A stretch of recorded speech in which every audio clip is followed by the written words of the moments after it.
So what I've got here is a set of images from walking around Pike Place and the Seattle downtown. This is my first time in the area. I went with a couple friends, and I just want to do a brief photo critique of what drew my eye in different scenarios and scenes, and why I took the picture.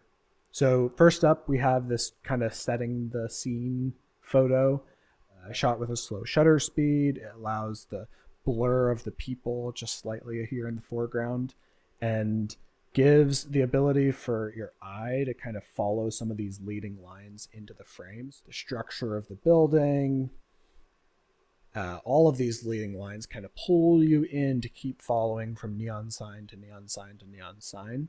I think the people kind of give that feeling of just being in the space and you trying to get to wherever you're going. Yeah, I've got a bunch of photos. One thing I'll note off the bat is all the photos inside I kept in color, and all the photos outside I converted to black and white.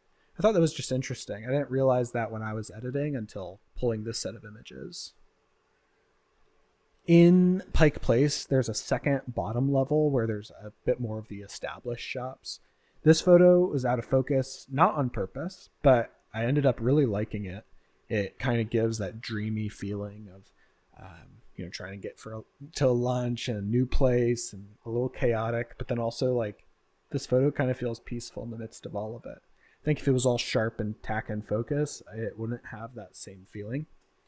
I was shooting on a manual focus lens, and so while walking, it's hard to always nail perfect focus. But in this case, I actually am totally okay with the way this turned out. It's soft. You get these great colors all throughout. Yeah, I think that just the curve of the stars feels really nice. Now this is the opposite, right? This is tack sharpened focus, some super bright lights on the market scene, so you get almost every detail. Yeah, this kind of also feels like it adds to the chaos of the scene. There's all these different colors, and the background is blurred, but you can tell that it's kind of chaotic still. But just the vibrancy of this market was really cool. The foreground is out of focus, and instead of focusing on like the cards in the front, like I think often we typically focus on the thing closest to us. Yeah, I like that the front is blurred out as well as the back. Down in that basement section, I was kind of captivated by this shot. I like that there's like a kind of natural like frame within a frame here. I think that always helps like draw the viewer's eye in. I've never seen one of these before in person, and there's a lot to look at in this photo, right? Everything from this character over here to random collectible souvenir fish or a Houdini chart in the back, the neon lights, and even these coins. So there's just like your eye moves all around the frame. The colors are really saturated and vibrant and follows that kind of color palette of the blue and gold everywhere. But then in the back, you've got this red halo from the lights. Just overall, that red halo kind of, matches some of the lettering and the poster. So it just, altogether, this feels like a complete scene, even though really it's a static shot. There's nothing moving or happening in it. This shot was kind of fun. I was just walking downstairs and turned around and saw this woman who kind of models the character in the center here. So to me, I got the story of like this woman is this character, and almost like who knows, but maybe like these people walked before her and these people were coming in after, and she's like the third in line here. The mosaic tile really reflects the light in an interesting pattern. Highlights that are blooming slightly in this dark area. I have an old vintage film lens on my camera, so I guess an artifact of the lens. This was definitely an area that was super dark, and the photo's quite grainy, but I think maybe just the fact that we have so much detail in our mosaic, it kind of hides the fact you just don't care that there's quite a bit of grain here.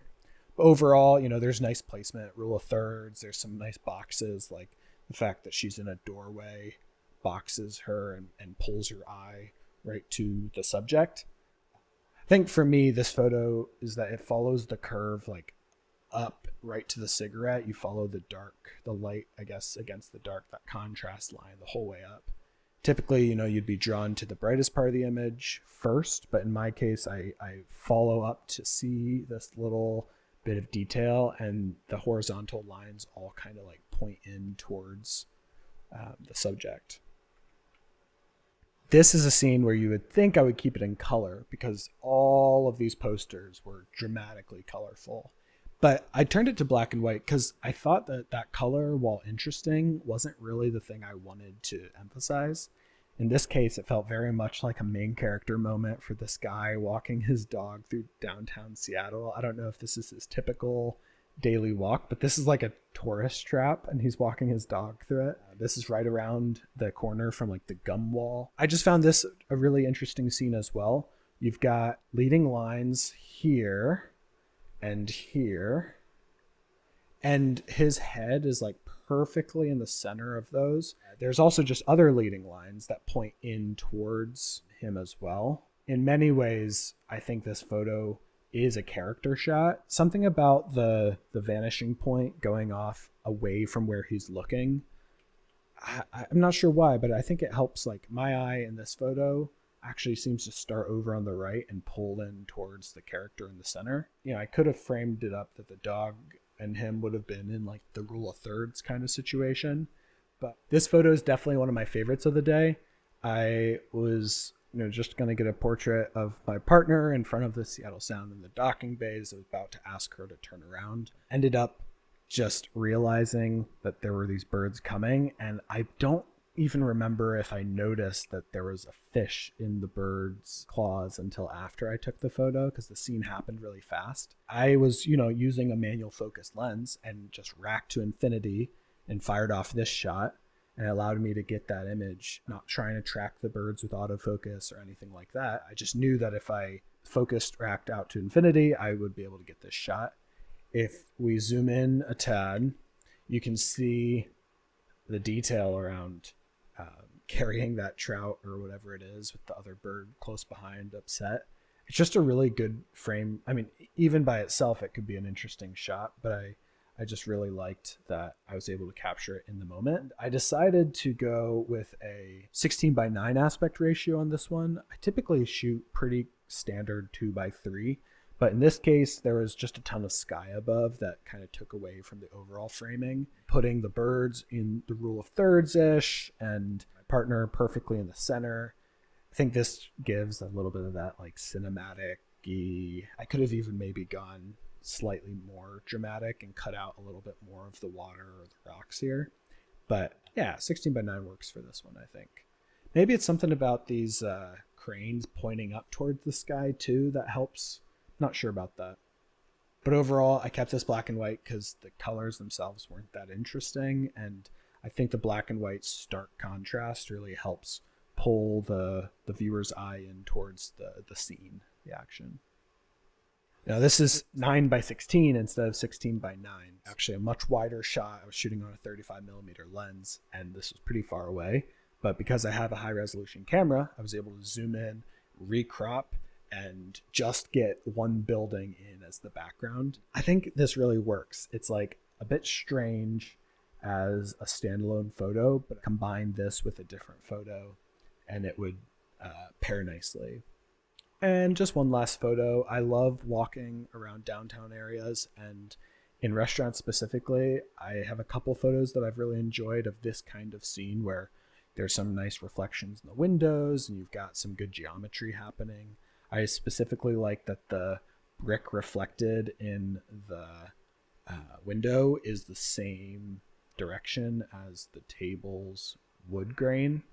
And then something about these being orthogonal, this gate that's also reflected in the window is nice. There's actually just a lot of geometry in this photo that shouldn't really be a very geometric photo. That's kind of what drew me to this image. There's a lot of haze in the reflection, but then on the right side, you've got a really clear image. Thanks for joining me on this photo critique. In the future, I hope to do a bunch more of these, kind of going over a combination of like the philosophical and the technical. I will answer any questions or comments that you have down in the comments section, and maybe in the future we can have other people's photos on these critiques. Talk to you later.